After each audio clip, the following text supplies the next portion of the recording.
সুপ্রিয় শিক্ষার্থী, তোমাদের সাদর আমন্ত্রণ জানাচ্ছি তথ্য যোগাযোগ প্রযুক্তির আজকের অনলাইন ক্লাসে। তো আমরা গত ক্লাসে কিছু টপিকস নিয়ে পড়ালেখা করেছিলাম। আমরা গত ক্লাসে বিভিন্ন ধরনের কনভারসেশনগুলো নিয়ে আমরা আলোচনা করেছিলাম। তো আজকে আমরা এর বাকি অংশটুকু নিয়ে আলোচনা করব। আমরা গত ক্লাসে বাইনারি থেকে কীভাবে ডেসিমেলে যেতে হয়, অক্টাল থেকে কীভাবে ডেসিমেলে যেতে হয়, এই দুইটা কনভারসেশনগুলো আমরা পড়েছিলাম। আজকে আমরা পড়ব হেক্সাডেসিমেল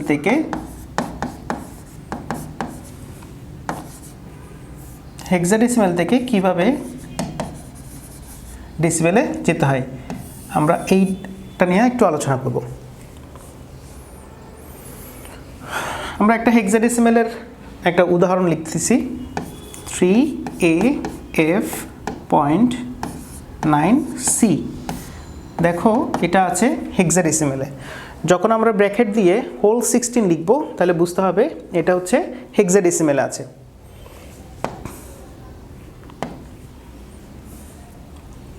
তাহলে আমাকে যেটা করতে হবে, যতগুলো সংখ্যা আছে এখানে 1 2 3 4 5টা অঙ্ক আছে, 5টা প্রতীক আছে, সেই সবগুলোকে আমরা কি দিয়ে গুণ করব? 16 দিয়ে গুণ করব। যখন আমরা বাইনারি থেকে গিয়েছিলাম তখন আমরা 2 দিয়ে গুণ করেছি, যখন আমরা অক্টাল থেকে গিয়েছিলাম তখন 8 দিয়ে গুণ করেছি, যখন আমরা হেক্সাডেসিমেল থেকে যাব তখন কিন্তু আমরা 16 দিয়ে গুণ করব।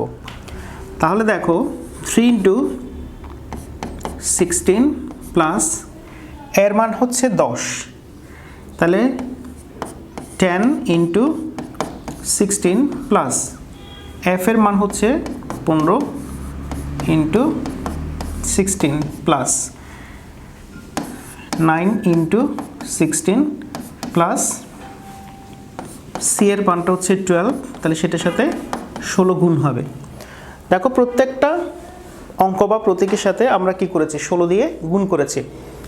তো যেটা খেয়াল করতে হবে যে এর মানটা হচ্ছে কত? 10। এর ডেসিমেল মান হচ্ছে 10, এফ এর ডেসিমেল মান হচ্ছে 15।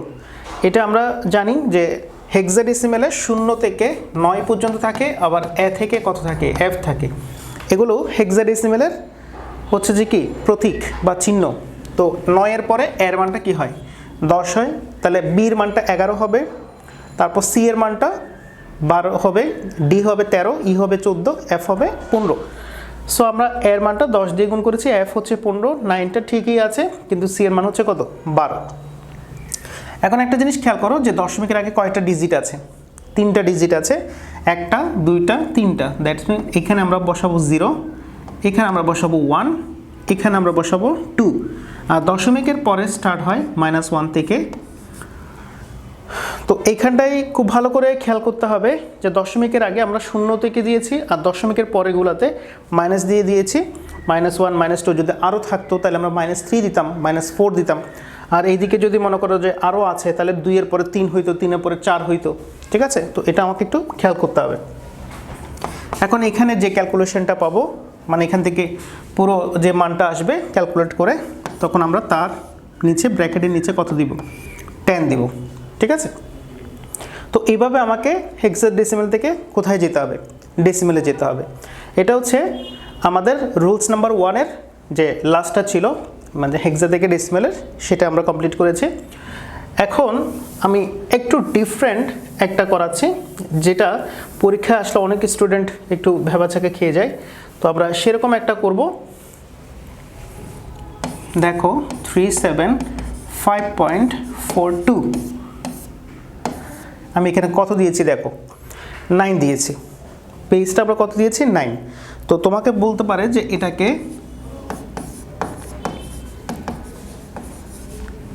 ডেসিমেলে রূপান্তর করো। মানে এখানে যে মানটা দেওয়া আছে সেটাকে আমরা কোথায় নিয়ে যাব? ডেসিমেলে নিয়ে যাব। কিন্তু এখানে বেস আছে কত? 9। এই 9 বেসের কোনো সংখ্যার নামকরণ কিন্তু তোমাদের বইয়ে করা হয় নাই, কিন্তু এরকম থাকতে পারে। তাহলে এখানে 9 থাকা মানে হচ্ছে 0 থেকে কত পর্যন্ত আছে? 8 পর্যন্ত প্রতীকগুলো আছে। তোমরা একটু খেয়াল করে দেখবা, যখন আমরা বাইনারি পড়েছিলাম সেখানে 0 এবং 1 ছিল, তার মানে আমরা কত লিখতাম? এখানে বেস 2 লিখতাম। যখন আমরা অক্টাল পড়েছি তখন 0 থেকে 7 পর্যন্ত ছিল, আমরা এখানে বেস কত লিখতাম? 8। তার মানে এইটার তুলনায় এটা মানে সর্বশেষ যে ডিজিটটা থাকে সেটা বেসের তুলনায় 1 ঘর কম। এখানে দেখো 2 এর তুলনায় এটা হচ্ছে 1, তার মানে 1 কম। আমরা যখন ডেসিমেল লিখি তখন হচ্ছে 0 থেকে 9, খেয়াল করে দেখবা যে 0 থেকে 9 আমরা এখানে বেস কত লিখি, 10 লিখি। তার মানে এই যে বেসটা আছে, ভিত্তিটা আছে, সেটার তুলনায় এটা কিন্তু 1 কম আছে। যখন আমরা হেক্সাডেসিমেল লিখতেছি সেখানে হচ্ছে 0 থেকে 9 আবার এ থেকে এফ, তার মানে দেখো এখানে আমরা কত লিখতেছি 16, এফ এর মান আমরা জানি কিন্তু 15, তাহলে এটার তুলনায় এটা কি হচ্ছে 1 কম হচ্ছে। সেম টাইপের যখন তোমার 9 ভিত্তিক সংখ্যা পদ্ধতি হবে সেটার জন্য 0 থেকে কত পর্যন্ত ইউজ করা যাবে, 8 পর্যন্ত ইউজ করা যাবে, 9কে কিন্তু ব্যবহার করা যাবে না, এটা আমাকে খেয়াল রাখতে হবে। এখন এই সংখ্যাটাকে আমরা কোথায় নিয়ে যাব, ডেসিমেলে। তো যখন আমরা এটাকে ডেসিমেলে নিয়ে যাব, এটাকে যখন আমরা ডেসিমেলে নিয়ে যাব তখন আমাকে যেটা করতে হবে যে সবগুলো সংখ্যাকে এখানে সবগুলো প্রতীককে বা চিহ্নকে আমরা কত দিয়ে গুণ করব, 9 দিয়ে। তো তোমাদের কোয়েশ্চেন হতে পারে স্যার এটা কোন ধরনের সংখ্যা পদ্ধতি বা এটার নামটা কি, এটা কোনো অ্যাকচুয়ালি নাম নেই, সেটা তোমার নাম দিয়েও একটা সংখ্যা পদ্ধতি হতে পারে বা আমার নাম দিয়েও একটা সংখ্যা পদ্ধতি হতে পারে, এটা বলতে পারে যে সুদীপ স্যার সংখ্যা পদ্ধতি, ঠিক আছে। তো এখন তোমাকে যেটা করতে হবে সেটা হচ্ছে আগের মতোই আমরা বেস দিয়ে সবগুলোকে গুণ করে দিব। That means 3 × 9 plus 7 × 9 plus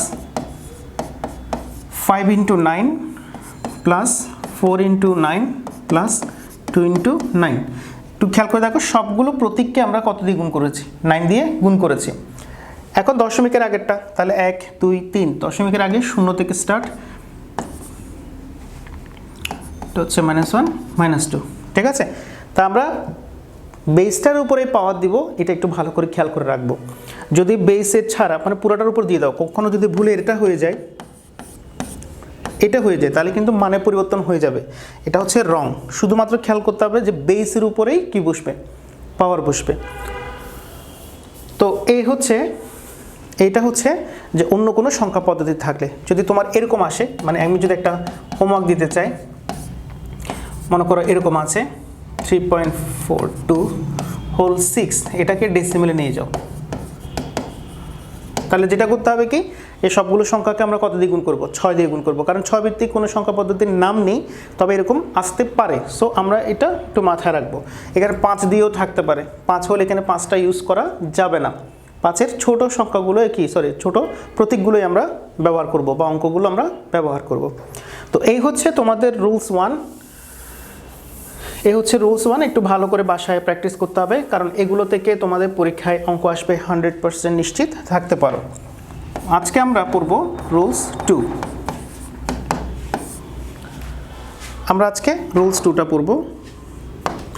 rules 2টা হচ্ছে যখন আমরা ডেসিমেল থেকে আদার্সে যাব, যখন আমরা ডেসিমেল থেকে অন্য যে কোনো সংখ্যা পদ্ধতিতে যাব তখন আমরা কি করব, তখন হচ্ছে যে সংখ্যা পদ্ধতিতে যাব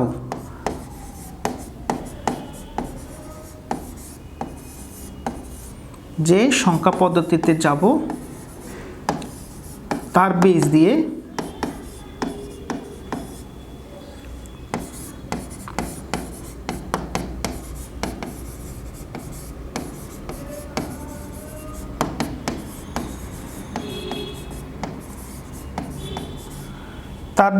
দশমিকের আগে ভাগ ও পরে গুণ করতে হবে। আমরা দশমিকের আগে ভাগ করব এবং দশমিকের পরে গুণ করব। আমাকে খুব ভালো করে খেয়াল করতে হবে, আমরা যখন ডেসিমেল থেকে অন্য যে কোনো সংখ্যা পদ্ধতিতে যাব। রুলস 1 কি ছিল, আদার্স টু ডেসিমেল ছিল, এখন হচ্ছে উল্টা, ডেসিমেল থেকে আদার্স।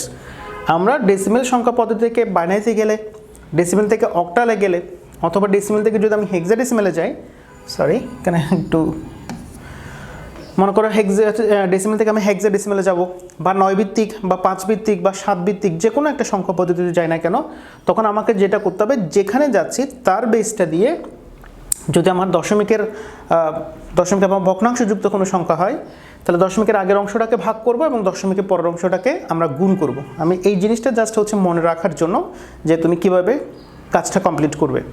তো আমি একটা উদাহরণের সাহায্যে দেখাই দিচ্ছি, ছোট্ট একটা উদাহরণের সাহায্যে দেখা দিচ্ছি। মনে করো আমি একটা সংখ্যা দিলাম, সেটা হচ্ছে যে তোমার 27, কেমন, শুধু 27 আছে, এটা হোল 10। তো এটাকে আমার বলা হয়েছে যে কোথায় নিয়ে যেতে, বাইনারিতে নিয়ে যেতে, কেমন। তাহলে আমরা কি করব, 27টাকে আমরা যেহেতু বাইনারিতে যাচ্ছি, আমরা জানি এই বাইনারি বেস হচ্ছে কত, 2।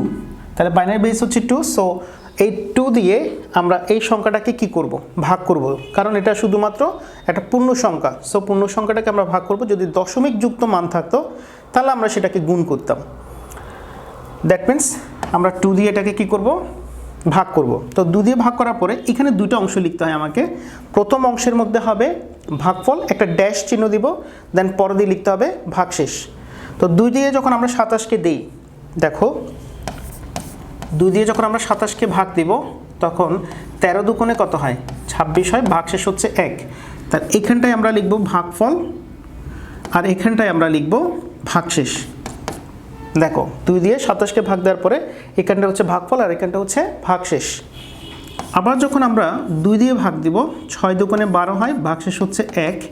যখন আমরা 2 দিয়ে দিব, 3 দুগুণে 6, ভাগশেষ হচ্ছে 0। 2 দিয়ে যখন দিব, 2 1 2, ভাগশেষ হচ্ছে 1। আবার যখন 2 দিয়ে ভাগ দিব, দেখো 2 দিয়ে যখন এটাকে ভাগ দিব, এটার তুলনায় যখন এটা ছোট সংখ্যা, সো ছোট সংখ্যাটা এখানে বসে যাবে, আর এখানে একটা 0 বসবে। কনফিউশন যদি হয়ে যায় তাহলে আমি তোমাদেরকে দেখাচ্ছি 2 দিয়ে কাকে ভাগ দিব, 1কে। 2 দিয়ে কিন্তু 1কে ভাগ যায় না, তাহলে 2 দিয়ে 1কে ভাগ না যাইলে এটা এখানে কি বসাতে হবে, 0 বসাতে হবে, মানে 1-এর চেয়ে ছোট সংখ্যা বসাতে হবে।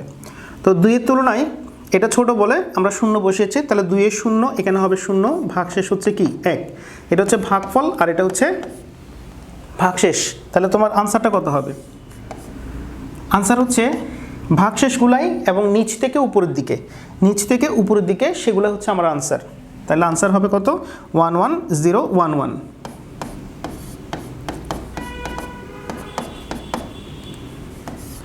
এটাই হচ্ছে আমার আনসার। দেখো এখান থেকে শুরু করেছি আমরা, এটা এটা এটা এটা এটা, মানে হচ্ছে নিচ থেকে উপরের দিকে। সো এটাকে অ্যাকচুয়ালি বলা হয় এমএসবি, এটাকে বলা হয় এলএসবি। সো নিচ থেকে উপরের দিকে, এটাই হচ্ছে আমার আনসার। ঠিক আছে, আমি আরেকবার একটু ক্লিয়ার করে দিচ্ছি। সেটা হচ্ছে 27 হোল 10, এটা একটা ডেসিমেল আছে, সেখান থেকে আমরা বাইনারিতে যাচ্ছি। সো বাইনারির বেসটা দিয়ে এটাকে কি করতে হবে, ভাগ করতে হবে। তো ভাগ করার সময় এখানটায় ভাগফল লিখতে হয়, এখানটায় ভাগশেষ লিখতে হয়। সো এখানে 27কে যখন আমরা 2 দিয়ে ভাগ দিচ্ছি, 13 দুগুণে 26 হয়, ভাগশেষ থাকে হচ্ছে 1। আবার 13কে যখন 2 দিয়ে দিচ্ছি, তাহলে একটা 6 হচ্ছে, আর একটা হচ্ছে 1, মানে 6 দুগুণে 12, ভাগশেষ হচ্ছে 1। 2 দিয়ে যখন আমরা আবার 6কে দিচ্ছি, তাহলে 3 দুগুণে 6, ভাগশেষ হচ্ছে 0। আবার 2 দিয়ে যখন 3কে দিচ্ছি, তাহলে ভাগফল 1, ভাগশেষ হচ্ছে 1, এবং 2কে যখন 1 দিয়ে ভাগ দিচ্ছি, 1কে যখন 2 দিয়ে ভাগ দিচ্ছি, তখন আমরা পাচ্ছি ভাগফল 0 আর ভাগশেষ হচ্ছে 1। আনসার হবে নিচ থেকে উপরে। তো এটাই হচ্ছে আনসার। তো এমএসবির ফুল ফর্মটা হচ্ছে মোস্ট সিগনিফিক্যান্ট বিট। এটা একটু মাথায় রাখতে হবে, এমসিকিউর জন্য গুরুত্বপূর্ণ আছে। মোস্ট সিগনিফিক্যান্ট বিট মানে হচ্ছে সর্বোচ্চ গুরুত্বের অঙ্ক, আর এটাকে বলা হয় লিস্ট সিগনিফিক্যান্ট বিট, মানে হচ্ছে সর্বনিম্ন গুরুত্বের অঙ্ক। তো সুপ্রিয় শিক্ষার্থী, আজকে হচ্ছে এতটুকুই আমরা রাখছি। পরের ক্লাসে আমরা আর একটু ডিটেলস জানবো। ধন্যবাদ সবাইকে।